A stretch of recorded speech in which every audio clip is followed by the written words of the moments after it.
Hi and welcome to Knit with Hannah. I'm Hannah. I'm here with Knitting Natter to help you learn to knit the easy way. And yes, it's not Tuesday, and yes, it's a bit of a surprise to see me, but I've got a set of free videos for you today.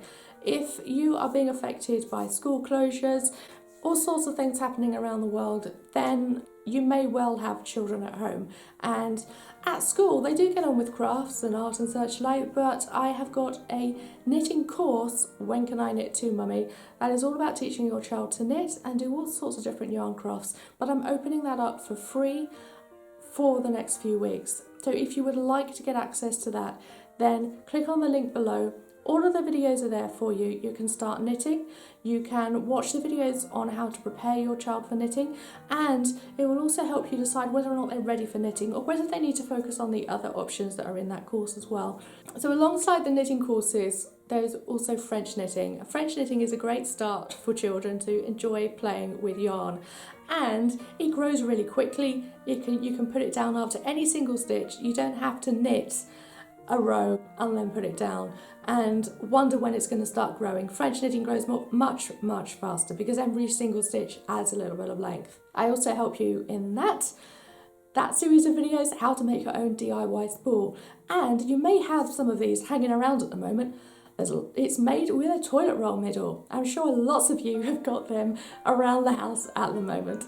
Now, what I also have in that is weaving. Weaving is a great start for children to play with yarn. It's a task for an afternoon. You make your own weaving loom with cardboard and then you get going. You can make a bookmark, you can make a coaster, make a little blanket for your doll, and it's ideal, like I said, for an afternoon or over a couple of days. You will see a finished result quite soon. And it's perfect for leftover yarns as well.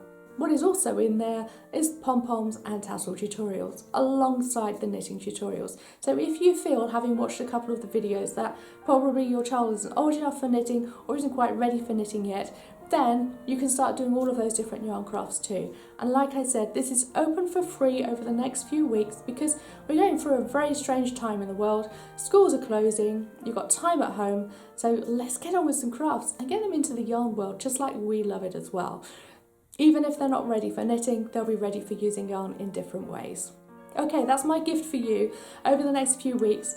So click on the link below, it's in the description, and I will help you knit and yarn craft to your heart's content. Take care, keep well, bye for now, happy knitting and happy yarn crafting.